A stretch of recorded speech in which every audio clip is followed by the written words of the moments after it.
નમસ્કાર, સ્વાગત છે આપનું રંગતમાં।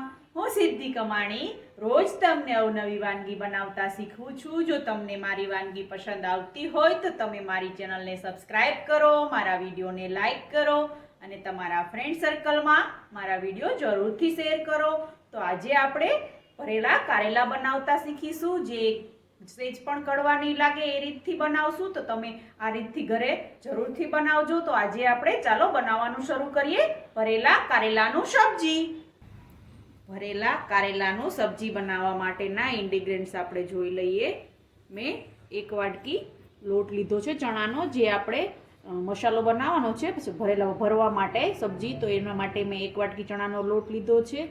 6 મોટી ચમચી તેલ છે, 2 મોટી ચમચી ગોળ, 2 મોટી ચમચી તલ, 2 મોટી ચમચી સિંગદાણાનો ભૂક્કો, 1 નાની ચમચી ગરમ મસાલો, 1 મોટી ચમચી ધાણા જીરું પાવડર, 1 મોટી ચમચી ઝીણી સમારેલી કોથમીર, 1 મોટી ચમચી લાલ મરચું પાવડર, 1 નાની ચમચી હળદર, 1 ચમચી વરિયાળી અધકચરી વાટેલી, 1 મોટી ચમચી નમક, 5 થી 6 મીઠા લીમડાના પત્તા, 1 મીડિયમ સાઇઝનું ટામેટું ઝીણું સમારેલું, 1 મીડિયમ સાઇઝની ડુંગળી ઝીણી સમારેલી, 1 મરચું લીલું ઝીણું સમારેલું, આદુ મરચાં લસણની પેસ્ટ 2 ચમચી, 4 મીડિયમ સાઇઝના મેં કારેલા લીધા છે, જે ફ્રેશ અને કૂણા હોય એ લેવાના છે એટલે સબ્જી મસ્ત બને।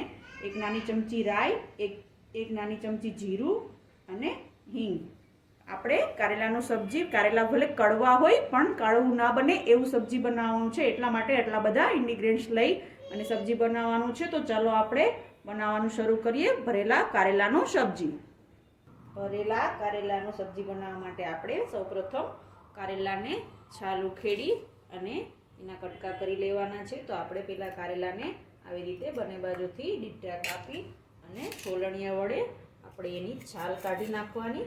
આ જે ઉપર કડક ભાગ હોય છે તેને આવી રીતે આપણે પીલર અથવા છોલણીયા વડે તમે કાઢી લેવાની છે છાલ બધી જ, અને પછી એના ટુકડા કરવાના છે અને અંદરથી બીજ કાઢવાના છે। તો આપણે આવી રીતે બધા કારેલાની છાલ કાઢી અને પછી ટુકડા, અને કારેલાના સબ્જીમાં આપણે પાણીનો સેજ પણ ઉપયોગ કરવાનો નથી। પાણી નાખ્યા વગર તમે કારેલાનું સબ્જી બનાવશો તો એકદમ ટેસ્ટી બનશે અને સેજ પણ કડવું નહીં લાગે। તો આપણા કારેલાની છાલ નીકળી ગઈ છે। તો હવે આપણે આવી રીતે મીડિયમ સાઇઝના ટુકડા કરી લેશું 4, અને પિલર વડે આવે અંદર જે બીનો ભાગ હોય છે તેને આવી રીતે આમ પિલર વડે કાઢી લેવાનો છે। આવી રીતે બધા જ કારેલાના આપણે આવી રીતે ટુકડા કરી અને અંદરથી જે બીનો ભાગ છે તે કાઢી લેશું। તમે જોઈ શકો છો આપણા કારેલા બધા સમારાઈ ગયા છે અને બી નીકાળી દીધા છે। તો હવે આપણે કારેલાની અંદર નમક એડ કરી દઈશું અને 10 થી 15 મિનિટ માટે એને આપણે રેસ્ટ માટે રહેવા દેવાના છે, જેથી એની કડવાશ નમક એડ કરવાથી પાણી થઈને બધી નીકળી જાય। તો આપણે એની અંદર નમક એડ કરી બધી કારેલાની અંદર લાગી જાય એ રીતે આવી રીતે મિક્સ કરી લેવાના છે અને 10 થી 15 મિનિટ માટે આપણે એને રેસ્ટ કરવા માટે રાખી દેવાના છે, જેથી એનું પાણી છૂટું પડી જાય અને કડવાશ બહાર નીકળી જાય। તો હવે આપણે એ કારેલાને રેસ્ટ થાય છે ત્યાં સુધીમાં આપણે ભરવા માટેનો મસાલો રેડી કરી લઈએ।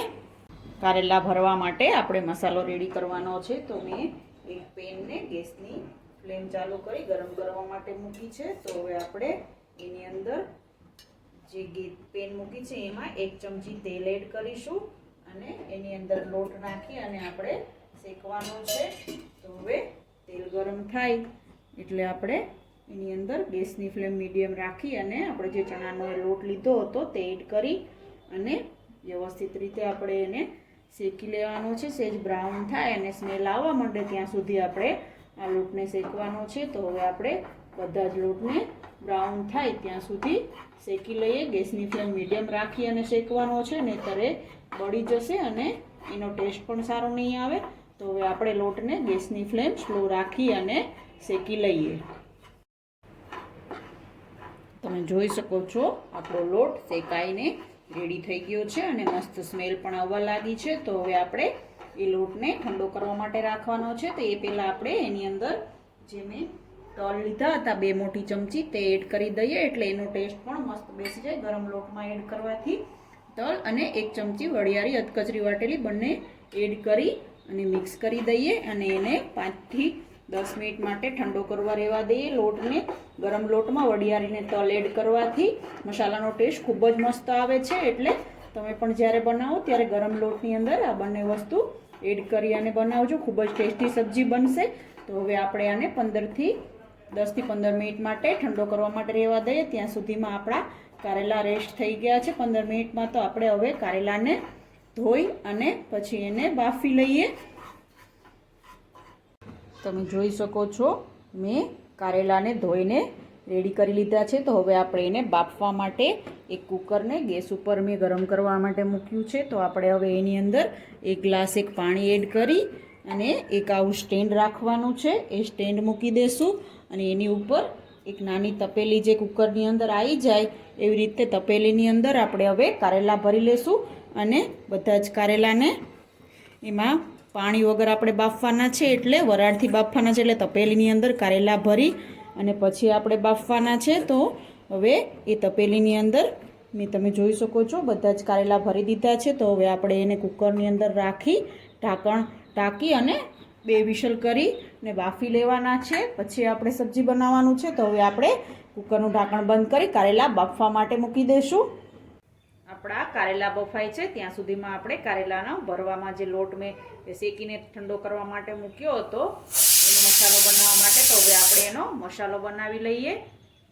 તો આપણે લોટની અંદર વચ્ચે આવી રીતે ખાડો કરીને બધો મસાલો અંદર એડ કરવાનો છે. તો આપણે હવે એની અંદર જે સિંગદાણાનો ભૂક્કો લીધો હતો 1 વાટકી તે હું એડ કરીશ. 1 ચમચી ધાણા જીરું પાવડર એડ કરી દઈશું.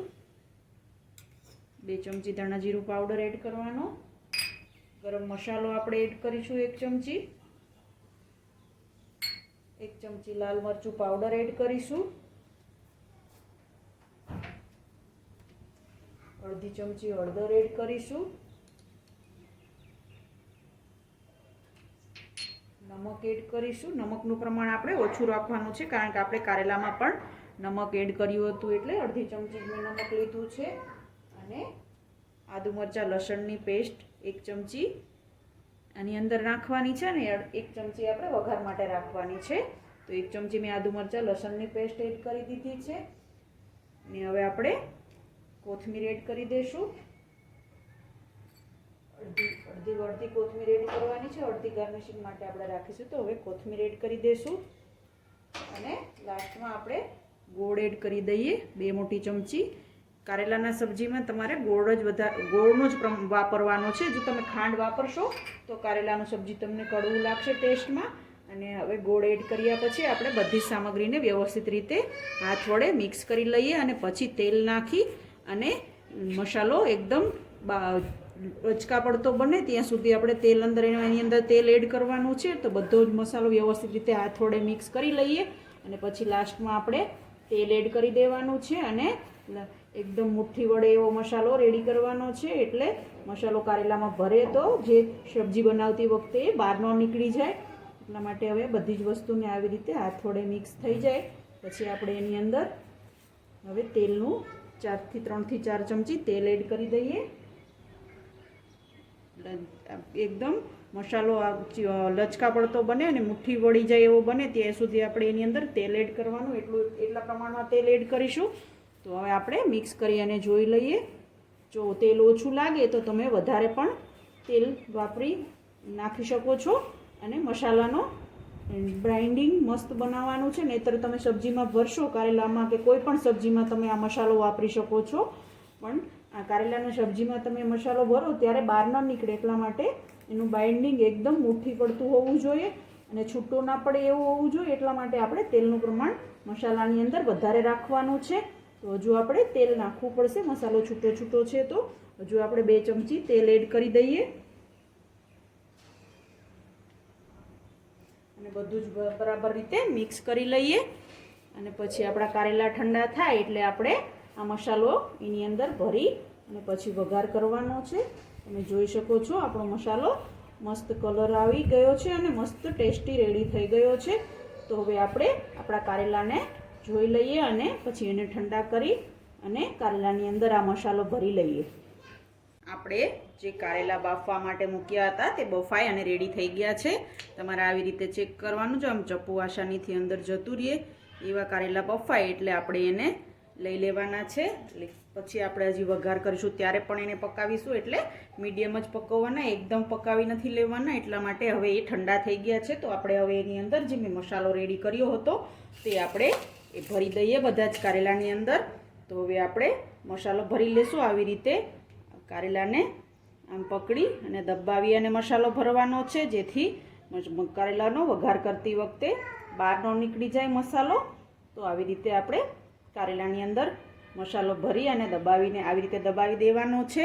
આવી રીતે આપણે બધા જ કારેલામાં મસાલો ભરી લેશું. તમે જોઈ શકો છો આપણા બધા જ કારેલામાં મસાલો ભરાઈને રેડી થઈ ગયો છે. અને આટલો મસાલો વધ્યો છે તો એ આપણે વઘારમાં ગ્રેવી કરીશું ત્યારે વાપરવાનો છે. તો હવે આપણે સબ્જી માટેનો વઘાર કરી લેશું.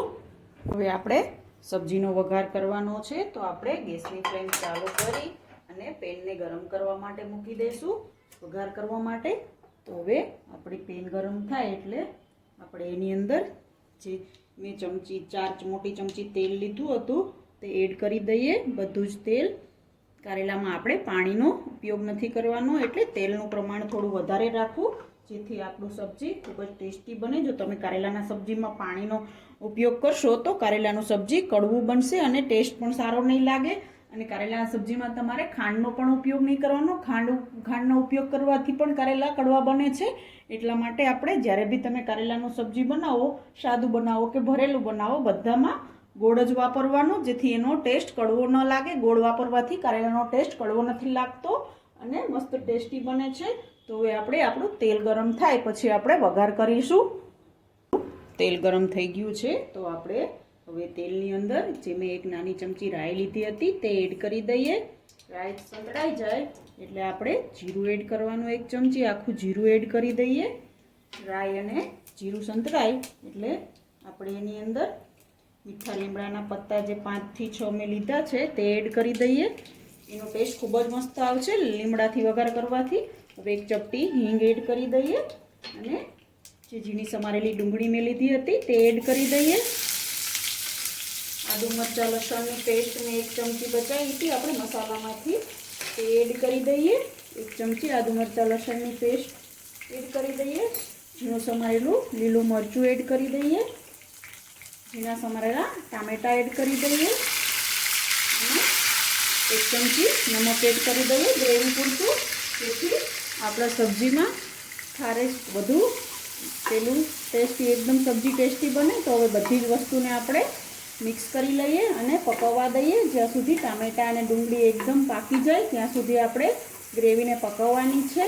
અને પછી આપણે એની અંદર કે જે કારેલા ભરીને રેડી કર્યા છે તે એડ કરવાના છે. તમે જોઈ શકો છો આપણા ટામેટા, ડુંગળી, આદુ મરચાં લસણની પેસ્ટ બધું વ્યવસ્થિત મિક્સ થઈ ગયું છે. તો હવે એને આપણે 1 થી 2 મિનિટ માટે પાકવા દઈએ. અને પાકે પછી આપણે એની અંદર બધા મસાલા કરવાના છે. તો થોડી વાર માટે આપણે એને પકવવા માટે રાખી દઈશું. તમે જોઈ શકો છો આપણી ગ્રેવીનું આદુ મરચાં લસણ ટામેટા ડુંગળી બધું સંતળાઈ ગયું છે. તો હવે આપણે એની અંદર મસાલા કરી લઈએ. તો હવે આપણે એમાં 1 ચમચી જે હળદર હતી તે એડ કરી દઈએ.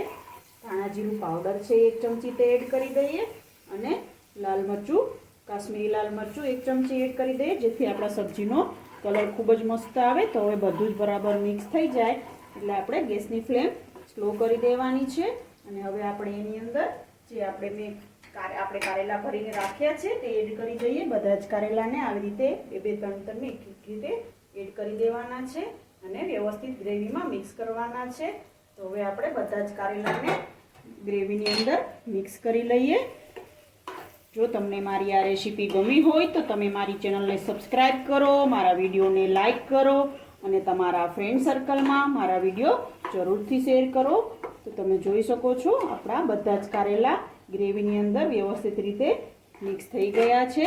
તો હવે આપણે એને ઢાંકણ ઢાંકી અને 1 થી 2 મિનિટ માટે પકાવી લેશું, જેથી કારેલાની અંદર બધા જ મસાલાનો ટેસ્ટ મસ્ત રીતે બેસી જાય અને ખૂબ જ ટેસ્ટી સબ્જી બને.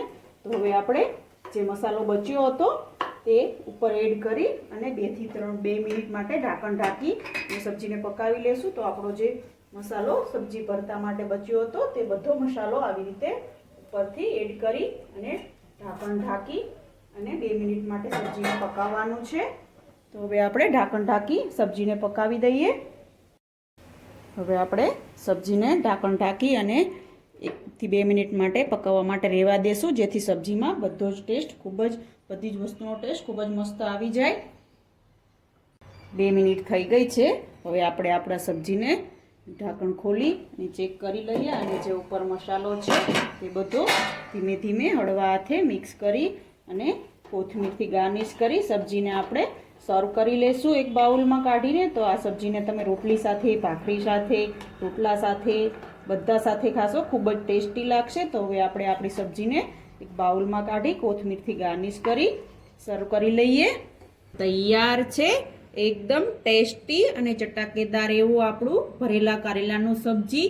તમે આ રીતથી સબ્જી બનાવશો તો સહેજ પણ કડવું નહીં લાગે અને આ સબ્જી ખાવ ત્યારે તમે જોડે દહીં અને છાશ પણ ન ખાતા, નહીં તો તમને સબ્જીનો ટેસ્ટ સારો નહીં લાગે અને કડવું દહીં અને છાશ જોડે સબ્જી કડવું લાગે છે. તો તમે આ રીતથી ઘરે જરૂરથી ટ્રાય કરજો અને મને કમેન્ટ બોક્સમાં જરૂરથી જણાવજો કેવી લાગી આજની રેસીપી તમને. જો તમને મારી રેસીપી પસંદ આવી હોય તો તમે મારી ચેનલને સબસ્ક્રાઇબ કરો, મારા વિડીયોને લાઇક કરો અને તમારા ફ્રેન્ડ સર્કલમાં મારા વિડીયો જરૂરથી શેર કરો. તો રોજ આવી અવનવી વાનગી જોવા માટે જોતા રહો રંગત, ખાણીપીણીના શોખીન ગુજરાતીઓની. Thanks for watching.